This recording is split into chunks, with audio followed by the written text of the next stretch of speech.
हाँ, 50 लाख की डिमांड की थी घूमने में। हम घूमने गए हुए थे, ये बोला था घर बनाया है, शादी की है, घर में बहुत खर्चा हुआ है, अगर घर में तुम्हें रहना है तो घर से 50 लाख रुपए ला के देने पड़ेंगे। लड़की हर बात में वकालत की हमें धमकी देती है, मेरे परिवार को, कि मैंने वकालत की हुई है और तुम्हें जो हूँ मैं तीनों को बंधवा दूंगी। सिस्टम हमेशा लड़की का साथ देता है, लड़के का कोई नहीं देता है, बात तुम्हें भी पता है।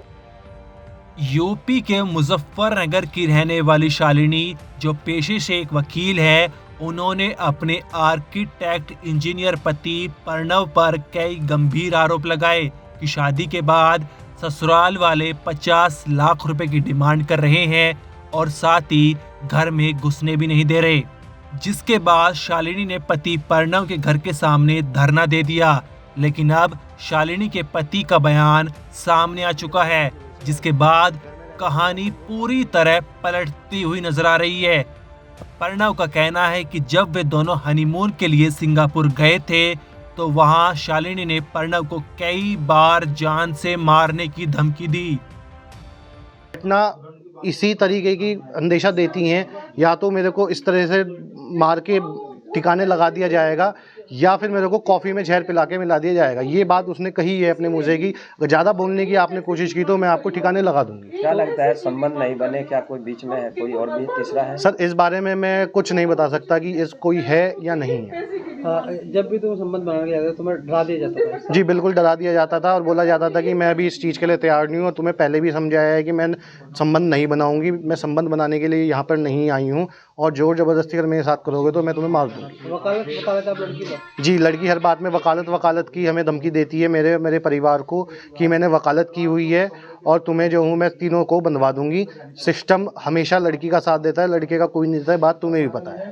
अब जिस तरह से विवाद चल रहा है, घर के बाहर धरना चल रहा है, तो आप लोग चाहेंगे कि वो घर के अंदर है? सर घर के बाहर तो धरना सिर्फ पैसों के कारण चल रहा है, वो हमारे से पैसों की मांग रख रहे हैं। उसके फादर ने सर डिमांड तो अभी जो भी बड़े लोगों के बीच में है वो मैं अपनी तरीके से अपना उनके उस लड़की की तरीके से जिस तरीके से वो सबको बोल रही है इस तरह से मैं नहीं बोल सकता। मैं एक बहुत सभ्य परिवार से और एक अब मैं आर्किटेक्ट हूँ तो मैं इस तरह की बातें बाजार में नहीं कर सकता। और रही बात, उसके फादर ने ही अपनी बेटी को बोला है कि तुझे इस घर में ही ज़बरदस्ती रहना है क्योंकि मैंने तेरे को 100 करोड़ की मालकिन बना दिया है और 100 करोड़ आज तक तूने जीवन में नहीं देखे। पति प्रणव का बयान सामने आने के बाद ये मामला पेचीदा हो गया है, जहां एक तरफ बीवी शालिनी पति और ससुराल वालों पर 50 लाख रुपए मांगने का आरोप लगा रही है। अभी 1 महीना हुआ, 12 फरवरी को शादी हुई थी। लड़के का नाम है प्रणव सिंघल, पापा का नाम है वीरेंद्र सिंघल। क्या काम करता है? इंजीनियर है, मतलब आर्किटेक्ट। अच्छा, क्यों छोड़ रहा है? कुछ डिमांड बता रहा था 50 लाख की? हाँ, 50 लाख की डिमांड की थी घूमने में। हम घूमने गए हुए थे, ये बोला था घर बनाया है, शादी की है, घर में बहुत खर्चा हुआ है, अगर घर में तुम्हें रहना है तो घर से 50 लाख रुपए ला के देने पड़ेंगे। अच्छा। और उसके बाद बस फिर मैंने इस चीज़ पे कोई मैंने सोचा कि चीज़ें हो जाएंगी, 50 लाख कोई वो चीज़ छोटी चीज़ तो है नहीं कि मैं पापा से मांग के एकदम दे दूंगी। वहीं दूसरी ओर पति प्रणव सिंघल का कहना है कि हनीमून के दौरान पत्नी ने संबंध नहीं बनाने दिए और जान से मारने की धमकी भी दी और साथ ही अब लड़की वाले पैसे मांग रहे हैं। वहाँ बहुत कुछ ऐसा हुआ है कि जो मैं नहीं बता सकता। मेरा हनीमून 12 दिन का था, मुझे इस प्रकार की धमकियाँ मिली हैं कि मैंने वकालत कर रखी है, मैं तुम्हारे साथ ये कर दूंगी।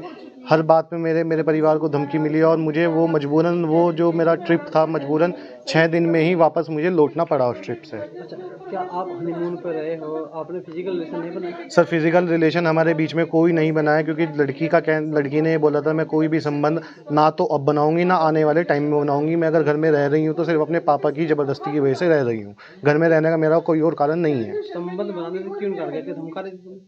संबंध बनाने से क्यों इनकार किया सर, उसका कारण वही बताएगी। और संबंध मेरी पत्नी है, मैं किसी चाहे मेरी पत्नी है या नहीं है, मैं किसी के साथ भी किसी लड़की के साथ भी जोर ज़बरदस्ती में संबंध नहीं बना सकते। और संबंध ना बनाने का कारण मैं कैसे बता सकता हूँ, जो तो एक लड़की ही बताएगी क्यों उसने मना किया है। आपको उन्हें आरोप लगाया कि तुम शारीरिक रूप से कमजोर हो, इस तरह के आरोप? सर आरोप तो मेरे ऊपर बहुत कुछ लगे हैं। तो अगर मैं शारीरिक रूप से कमज़ोर हूँ, मैं शराब भी पिलाता हूँ, मेरे ऊपर शराब का भी आरोप आया कि मैं ज़बरदस्ती शराब पिलाता हूँ, शरबत में मिला के मैंने शराब पिलाई है। और मैंने दहेज की भी डिमांड का मेरे ऊपर आरोप आया है। 50 लाख की आप लोगों ने बताया, 50 लाख की दहेज का डिमांड आया है। तो जब मैं हर प्रकार से मैं बेकार लड़का हूँ, तो वो फिर मेरे घर के बाहर धरना दे के क्यों बैठी है, मेरे घर में क्यों आना चाहती है? आप ही बताइए कि अगर कोई लड़का ख़राब है तो उसकी वाइफ उसके साथ रहना चाहेगी? अब इस मामले में ये अपडेट सामने आई है कि दोनों पक्षों में सुलह हो गई और राजी माने से लड़की ससुराल में चली गई। फैसले में ये हुआ है कि जो बच्चों के मनमुटाव चल रहे थे, दोनों राजी हो गए और अपना समझौता होकर अंदर आ गए। मामला कब से चला रहा था और कितने घंटे? मामला तो करीब ये समझ लो इसमें 40 घंटे करीब लग गए, पर रजामंदी से हो गया सारा काम। कोई ज्यादा इसमें इशू नहीं बना। जो बच्चों का आपस में टकराव होता, हम सभी समाज के लोगों ने बैठ के वो आपस का सब मामला कर दिया। अब दोनों परिवार अब खुश हैं। अब लड़की यहीं पे रहेगी। आपको बता दें, तकरीबन 40 घंटों तक ससुराल के बाहर धरने पर बैठी शालिनी और प्रणव के इस मामले को लेकर नगर के कुछ चर्चित लोगों के साथ भाजपा, सपा और लोकदल के कुछ नेताओं ने बातचीत से दोनों पक्षों में फैसला करा दिया, जिसके बाद नवविवाहिता शालिनी को अपने ससुराल में एंट्री मिल गई है। ब्यूरो रिपोर्ट, क्राइम तक।